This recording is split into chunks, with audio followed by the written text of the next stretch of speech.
이 시간 우리에게 주신 하나님의 말씀은 신약성경 고린도전서 11장 26절에서 27절의 말씀입니다. 고린도전서 11장 26절, 27절의 말씀입니다.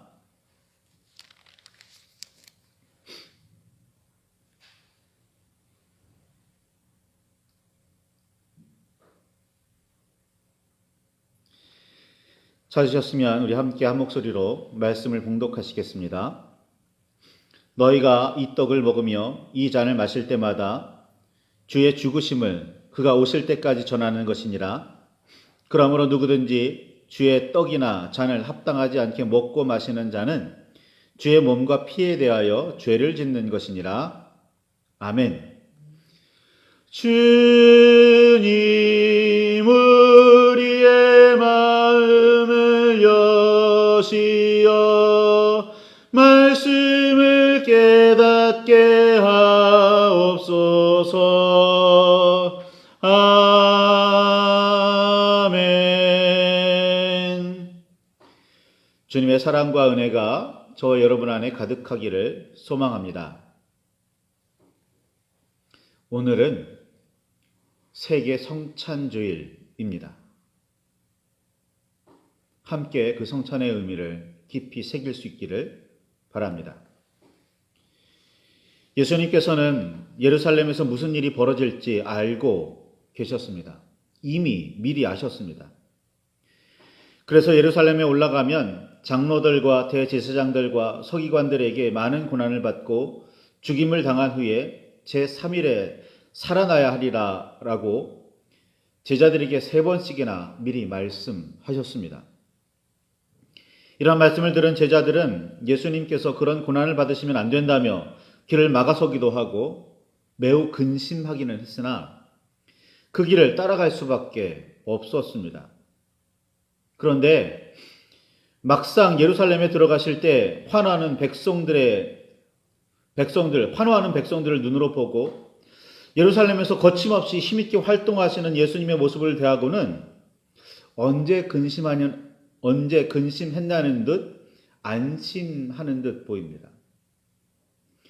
유대 지도자들도 꼬투리를 잡아 비난하고 예수님을 괴롭히려고 남모르게 계획을 짜기는 하지만 예수님을 따르는 사람들과 하나님의 선지자로 인정하는 백성들을 두려워하며 예수님을 어쩌지는 못하는 상황을 접하고는 아예 더 이상 근심을 하지 않는 듯한 모습을 보입니다.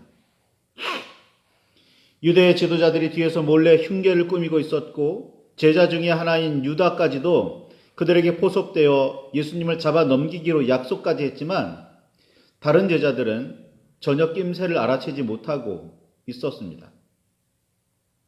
이런 상황에 예수님께서는 제자들을 모아놓고 유월절을 앞두고 함께 명절 음식을 준비하게 하셔서 함께 드시면서 특별한 말씀을 하십니다.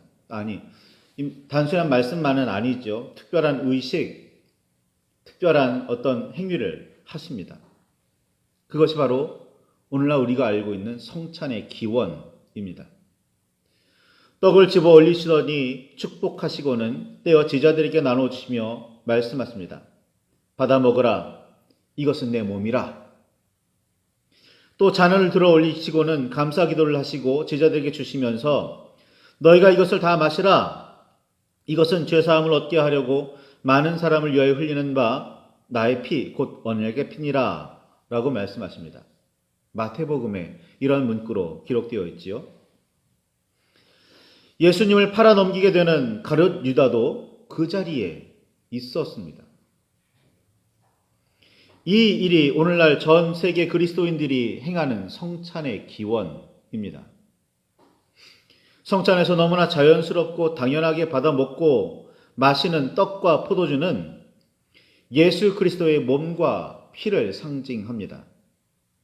천주교에서는 축사하는 순간 떡과 포도주가 실제 예수님의 살과 피로 변한다고 주장하기는 하지만 어쨌거나 성찬에서 나누는 떡과 잔이 무엇을 의미하는지를 강조하며 설명하는 방법일 수 있겠습니다.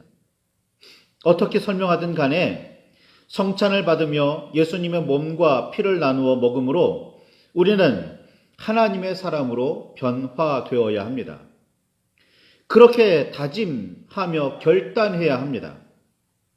우리의 믿음은 아직도 연약하고 부족해서 시시때때로 그 의미를 잊어버리기도 하고 그렇게 살아내지 못하는 그런 삶이 늘 반복되지만 성찬의 의미만큼은 분명하게 알아야 합니다. 떡이 상징하는 예수 그리스도의 몸은 무엇을 의미하며 포도주 혹은 포도즙이 상징하는 예수 그리스도의 피는 무엇을 의미할까요? 몸으로 우리는 이 세상을 살며 이런저런 일을 합니다. 여러 가지 설명이 가능하겠지만 예수 그리스도의 몸을 나눠 먹는 우리는 예수 그리스도처럼 하나님의 뜻을 따라 세상을 살아야 한다는 사실을 명심하시기 바랍니다. 자기 생각이나 욕구를 따르는 삶이 아니라 하늘에서 이루어진 하나님의 뜻이 우리가 살아가는 땅에서도 이루어지도록 힘써야 합니다. 이 세상을 창조하신 하나님께서는 모든 생물에게 생육하고 번성하라라고 명령하셨습니다. 사람에게만 주신 명령이 아닙니다. 물, 하늘, 땅, 그 어디를 살든 모든 생명에게 주신 하나님의 명령입니다. 창세기 1장 20절, 22절, 28절을 읽어보시면 사람에게만 주신 명령이 아니라 모든 생명에게 주신 명령이라는 사실을 알 수 있습니다. 그러니 이 땅에 사는 모든 생명을 받은 생명은 하나님의 말씀대로 생육하며 번성해야 합니다. 하나님께서는 그렇게 원하셨습니다. 그런데 사람과 사람에게 이로운 몇몇 생물만 번성하는 세상은, 오늘 우리가 살아가는 이런 세상은 이런 의미에서 매우 기형적입니다. 예수 그리스도의 몸을 받아 먹음으로 하나님의 사람이 된 우리는 모두가 번성하는 세상을 만들어 가야 합니다. 몇몇 사람 혹은 인간만이 아니라 이 땅을 살아가는 하나님께서 창조하신 모든 생명이 번성하는 세상 말입니다. 포도주 혹은 포도즙을 상징하는 피에 대해 예수님께서는 마태복음 26장 28절에 이렇게 말씀하십니다. 죄 사함을 얻게 하려고 많은 사람을 위하여 흘리는 바 나의 피, 곧 언약의 피라고 말입니다. 피의 목적은 죄 사함에 있습니다. 하나님의 뜻을 저버림으로 우리는 하나님께 죄를 짓고 하나님과의 관계가 깨어졌습니다. 그러나 죄 사함은 단순히 죄에 대한 용서가 아니라 하나님과의 관계 회복입니다. 죄 사함 혹은 죄에 대한 용서가 이루어진다고 해도 하나님과의 관계가 회복되지 않으면 의미가 없습니다. 어찌 보면 이웃에 대한 사랑과 용서는 하나님과의 관계 회복을 위한 예행 연습입니다. 마태복음 6장 12절을 보면 이런 의미에서 우리가 우리에게 잘못한 사람을 용서하여 주신 것 같이 우리 죄를 용서하여 주시고 라고 가르치시는 주님의 기도를 볼 수가 있습니다. 제자들에게 기도문을 가르쳐 주신 예수님께서는 그 이후에 마태복음 6장 14절과 15절에 너희가 사람의 잘못을 용서하면 너희 하늘 아버지께서도 너희 잘못을 용서하려 하시려니와 너희가 사람의 잘못을 용서하지 아니하면 너희 아버지께서 너희 잘못을 용서하지 아니하시리라 라고 굳이 덧붙이셨습니다. 이 의미가 무엇이겠습니까? 주기도문에서 혹은 그 이후에 덧붙여 주신 말씀에서 우리가 알아야 할 것, 용서함이 그 중심에 있다는 겁니다. 그 용서를 통해서 무엇을 이루려고 하시는 거죠? 그렇죠. 관계 회복인 겁니다. 하나님과의 관계 회복, 이웃과의 관계 회복 말입니다. 에베소서 2장 16절과 골로새서 1장 20절의 말씀을 보면 그렇게 하나님과 화목하게 하시려고 나아가 만물이 화목하게 하기 위해 자신을 희생제물로 십자가에 내놓으셨다고 그렇게 고백하고 있음을 알 수가 있습니다.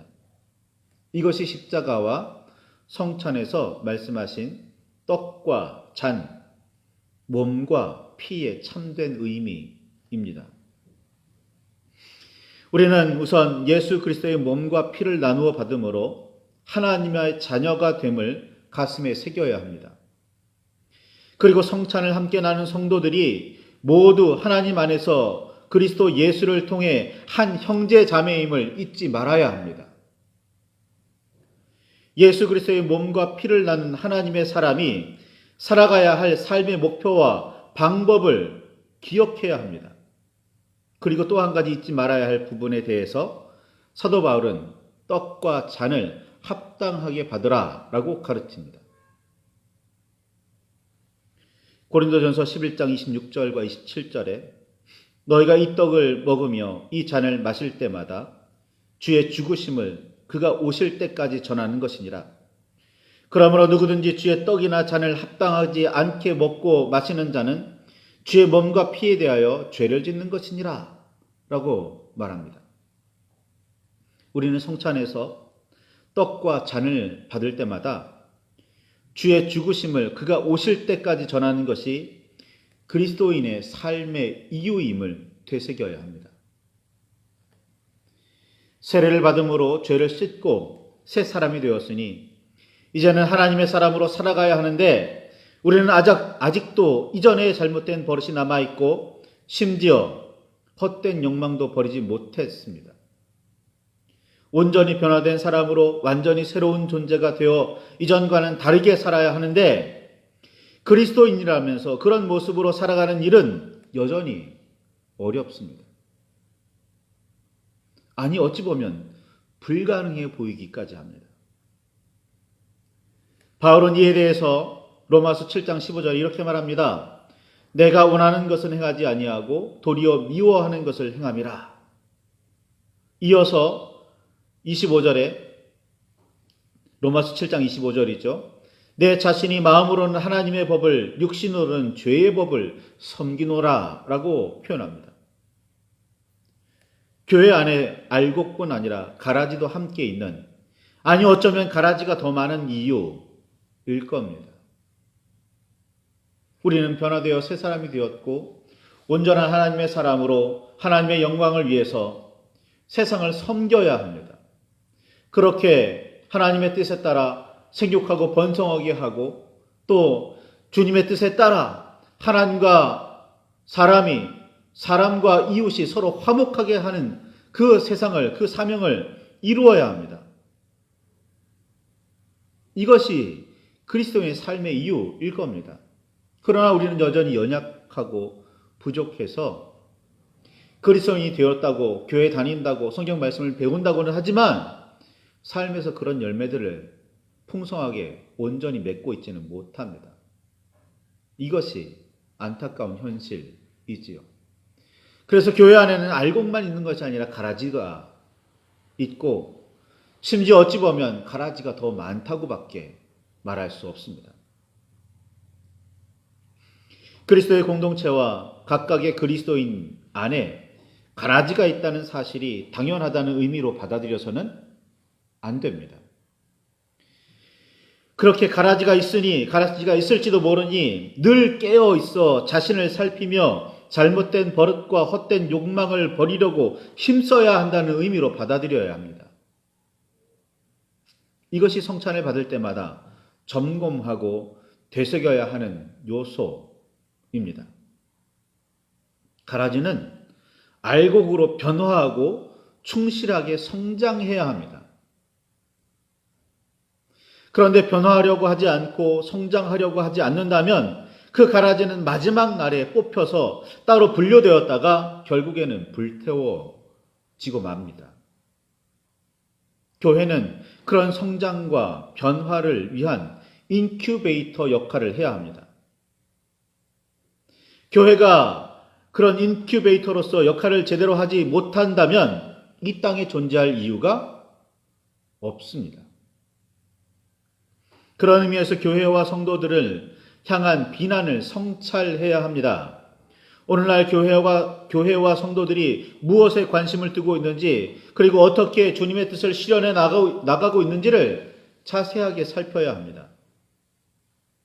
성찬의 또 다른 의미는 주님의 죽으심을 그가 오실 때까지 전해야 한다는 사명을 새롭게 하는 일에 있습니다. 예수님께서는 다시 살아나신 후에 제자들과 오늘날 우리에게 세상 끝날까지 우리와 항상 함께 있으시겠다고 말씀하셨고, 하늘에 올라가시면서는 땅 끝에 이르기까지 주님의 증인이 되라고 명령하셨습니다. 우리 주 예수 그리스도의 십자가가 무엇을 의미하는지, 주의 죽음과 부활이 어떤 가치가 있는지, 하나님과의 관계를 회복할 방법은 무엇인지, 어떻게 이웃을 섬겨야 하는지, 하나님의 뜻과 하늘의 복음을 오늘 우리의 상황에서 어떻게 효과적으로 전할 수 있을지 우리는 늘 고민해야 합니다. 이를 위해 성령의 도우심을 기대하며 끊임없이 기도해야 합니다. 이런 의미에서 오늘날 교회와 성도가 무엇에 관심을 두고 있는지 면밀하게 살펴봐야 합니다. 성도가 세속적인 의미에서 성공을 이루었다면 그 이유가 무엇인지를 따져야 하고, 하나님께서 더 많은 달란트와 은혜를 주셨다면 그것들을 어떻게 사용해야 하는지를 고민해야 합니다. 어떻게 하나님의 뜻에 합당하게, 어떻게 하나님의 나라를 위하여 이것들을 쓸 수 있을까 말입니다. 하나님의 뜻이 더 잘 이루어질 방법을 찾아야 합니다. 그리스도인에게 지혜와 능력이 있다면 그렇게 사용해야 합니다. 남들보다 더 많은 달란트와 은혜를 받았다는 사실은, 그러니 그 달란트와 은혜를 활용해서 하나님의 나라를 더욱 넓혀가야 하는 책임과 의무가 생겼다는 의미입니다. 사명받았다는 뜻입니다. 그런데 오늘 우리는 보통 받은 달란트와 은혜를 자신의 욕망과 욕심을 채우는 일에 낭비하곤 합니다. 자기 자신 혹은 자기 가족만을 위해서 사용합니다. 그리고는 많이 주셔서 감사하다고 그렇게 기도합니다. 하나님께 더 많이 받았다는 사실은 하나님의 나라를 위해 더 큰 사명을 수행해야 한다는 의미라는 사실을, 그런 의미임을 잊지 마시기를 바랍니다. 바울은 주님의 떡과 잔을 합당하게 먹고 마시기 위해서는 이렇게 해야 한다고 말합니다. 주님의 죽으심, 즉 십자가와 부활을 주님께서 다시 오실 때까지 전해야 한다는 사실을 잊지 말라고 말합니다.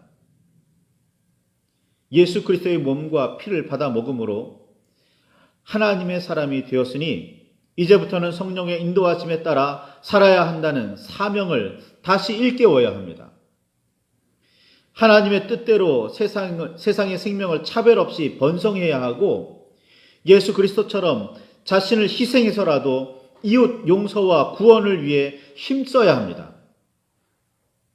자신의 욕심을 위해서가 아니라 그리스도 안에서 형제와 자매가 된 이웃, 아니 지금 당장 그리스도 안에 함께 머물지 않고 있더라도 마땅히 구원받아야 할 이웃, 예수님께서 그 구원을 위해서 십자가를 지신 모든 생명을 의미하는 그 이웃을 위해서 살아야 합니다. 바울은 고린도전서 10장 24절에 자기의 유익을 구하지 말고 남의 유익을 구하라 라고 가르치면서 31절에 이르면 먹든지 마시든지 무엇을 하든지 다 하나님의 영광을 위하여 하라라고 강조합니다. 그렇게 유익하게 덕을 세우며 살라고 말합니다. 이것이 그리스도인의 합당한 삶입니다. 하나님께 많이 받았습니까? 하나님께서 무엇을 많이 달라고 요구하고 계십니까? 그렇게 기도하고 있습니까? 그렇다면 정말 성경적인 의미, 본래 의미는 하나님께 많이 받았으니 그것을 하나님의 뜻에 합당하게 하나님의 나라를 위해서 쓰겠습니다라는 의미가 되어야 한다는 사실 기억하시기 바랍니다. 하나님께 더 많은 달란트를 받았습니까? 은혜를 받았습니까? 그렇다면 하나님의 나라를 위해서 더 힘있게 사역해야 한다는 사실도 기억하시길 바랍니다. 많이 받아 누릴 수 있게 해주셔서 감사합니다. 아니요. 그건 매우 세속적이고 자기 중심적인 해석입니다. 예수님의 비유에 따르면 달란트 혹은 문화를 받은 사람들은, 그 종들은 각각 그 2배에 해당하는 달란트 문화를 남겼습니다. 열매를 남겼어요. 하나의 열매도 맺지 못한 마지막의 종은 어떻게 되었습니까? 그 하나마저도 빼앗깁니다. 더 많은 열매를 맺으려고 받은 것이 있다면 더 많은 열매를 맺어야 하는 거예요. 그게 책임이고 의무입니다. 너 많이 받아 누리라는 뜻이 아니에요. 이거 분명히 아셔야 됩니다. 물론 콩고물은 좀 떨어질 거예요. 그래서 남들보다 더 풍요롭게 살 수도 있고 더 편안하게 살 수도 있습니다. 그러나 중요한 건, 하나님 앞에 중요한 것은 더 많은 열매를 맺어야 한다는 책임이 따른다는 사실 기억하시기 바랍니다. 이게 성찬의 의미입니다. 성찬을 받아 먹고 마셨다는 건 나는 그리스도인이 되었습니다. 새로운 사람이 되었습니다. 하나님의 사람이 되었습니다. 그러니까 하나님께서 기뻐하시는 열매를 맺으며 살겠습니다. 저에게 더 많은 달란트를 주신다면, 저에게 더 많은 은혜를 주신다면, 저에게 더 많은 열매를 주신다면 하나님 더 많이 남기겠습니다. 이게 성찬의 의미라는 거예요. 땅끝까지 이르러 주님의 증인이 되겠습니다라는 그 사실을 되새기는 거고, 내가 오늘 그 주님의 증인의 삶을 제대로 살고 있는지를 성찰하는 시간이 성찬의 의미입니다. 그냥 받아 먹었다는 게 아니에요. 사도 바울은 이야기합니다. 그 의미에 합당하게, 그 뜻에 합당하게 성찬을 받지 못한다면 너희는 주님의 살과 피에 대하여 죄를 짓고 있는 거다라고 말이죠. 그러니까 성찬을 받았다면 성찬에 합당할 삶을 살아야 한다는 거예요. 그리스도인이 되었다면 그리스도의 하나님의 뜻에 합당한 삶을 살아야 한다는 겁니다. 그런 열매를 맺으며 살아야 한다는 거예요. 한번 깊이 돌아보시길 바랍니다. 내 삶을 통해서 하나님께서 기뻐하신 열매를 맺고 계십니까? 그리스도인으로서의 나의 삶을 통해서 하나님과 이웃이 화목하고 있고 이웃과 이웃이 화목하고 있습니까? 하나님과 이웃을 화목하게 위해서, 이웃과 이웃을 화목하게 하기 위해서 희생이라 하고 있습니까? 예수님의 십자가, 자신의 목숨을 내어주는 십자가만큼 그런 희생은 아닐지라도 희생하고 있습니까? 그것을 당연하게 여기고 계십니까?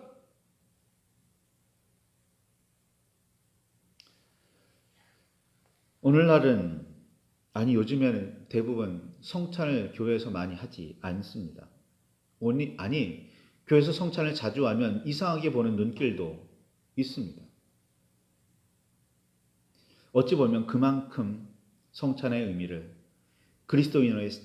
그리스도인으로서의 삶의 의미를 분명하게 새기고 있지 못하기 때문일 겁니다. 하나님 앞에 그리스도인으로서 합당하게 살고 계십니까? 하나님께 조금 받았으면 그것을 가지고 최선을 다하고, 많이 받았으면 받은 만큼 힘을 다해 하나님의 나라를 위해 일하고 계십니까? 그렇게 일하시기를 바랍니다. 성찬을 받을 때마다, 아니 예배할 때마다 그 의미를 분명하게 되새기시기를 바랍니다. 말씀을 붙들고 함께 묵상하며 기도할 수 있기를 바랍니다. 성찬의 의미를, 예배의 의미를, 그리스도인이 되었다는 의미를, 그리스도인으로서 살아가는 삶의 의미를 분명하게 깨달으시기를 바랍니다.